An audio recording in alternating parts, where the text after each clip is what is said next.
Hi everybody, and welcome to my YouTube channel. Today I'm going to do a comparison of the Little Darling doll molds, or sculpts. I'll probably refer to them as either or throughout this video.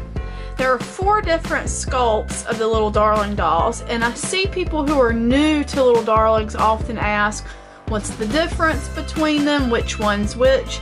So hopefully by the end of this video you'll be an expert at that. You'll be able to tell which sculpt is which doll, and you'll have a little bit more idea of maybe which sculpt you might want to order if you're ordering your first doll.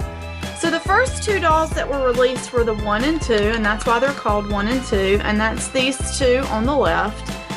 And what you'll notice about the first doll, number 1, versus number 2, is that number 1 has rounder cheeks and she has a more pointy nose, where doll number 2, her cheeks aren't quite as round and she has more almond shaped eyes, and she also has a flatter nose. So you can see that's the big difference between these 2 dolls. When I look at them compared to each other, I always think the number 2 is the older doll. She looks a little older to me. I feel like she can carry off the look of an older child. The Little Darlings are supposed to be somewhere in the 8-year-old range. I like to think of mine as more 11-year-old maybe, so that gives you an idea of kind of the look. Then after the first 2 were released, there came number 3. And number 3 is a smiling sculpt that you can see here. And I really like this because sometimes it can be hard to find smiling artist dolls, and so I think she's so super cute. One big thing about her besides the smile, you'll notice her lips are not quite as full as the 1 and the 2. And then her nose is also quite a bit longer, I would say, and a little bit more pointy even than the number 1. So the number 2 has a short little flatter nose. Number 1 has a longer pointy nose, and then number 3 has an even more pointed, longer nose. And then most recently, the number 4 was introduced, and you can see here, she has much bigger eyes than the other dolls. One of the big things that is really, or that really draws people to Little Darlings is the painting of the eyes. So each artist does such a phenomenal job with the eye painting. Part of me wonders if that's why Diana sculpted this doll with bigger eyes, just to show more of a canvas and show off more of the artistry that they capture with the eyes.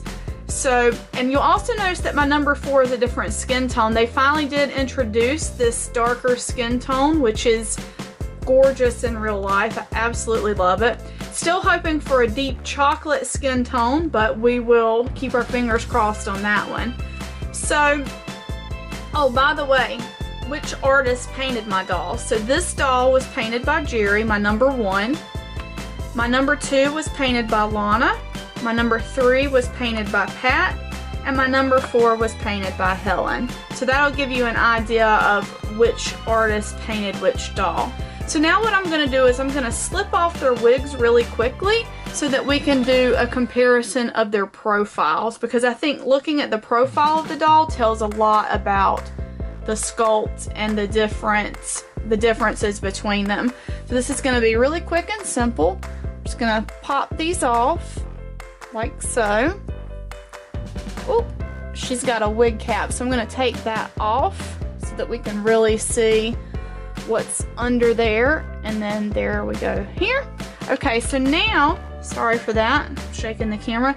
Now I'm going to turn the dolls to the side so we can look at their profiles.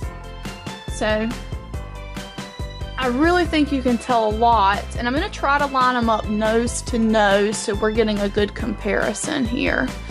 So let's lift her head a little, and then she's good, and then the number 1. Okay, so let's go down the line. If you look, and I'm going to move these so they're not quite as distracting, although my shelf in the background there is probably super distracting. I'm sorry about that. So if we look at the number 1, you can see from the side how fluffy her cheeks are compared to the number 2. So when you see that from the side, you can see how those cheeks are super full. And the number 2, you can see between the number 1 and the number 2, the number 2 does have a little bit of a flatter face. So the number 1's head is super round. It's the roundest of all 4 of the little darlings you can see here. So this number 1 has a super round head.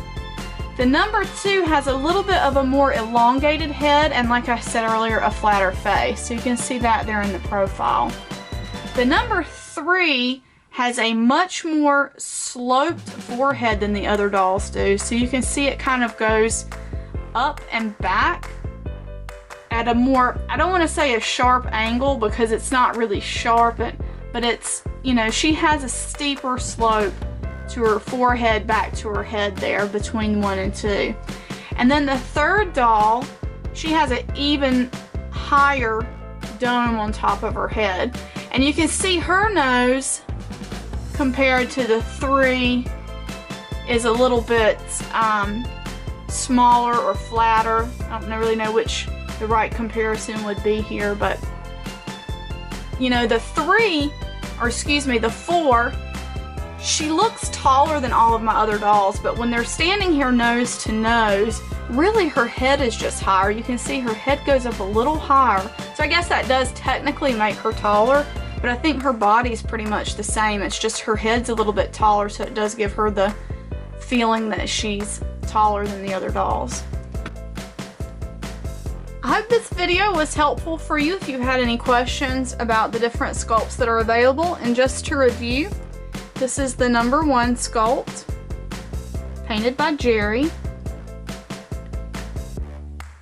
This is the number 2, painted by Lana. And you'll often see the number 2 sculpt done as an Asian child. She looks cute either way. This is the number 3, painted by Pat. And this is the number 4, painted by Helen.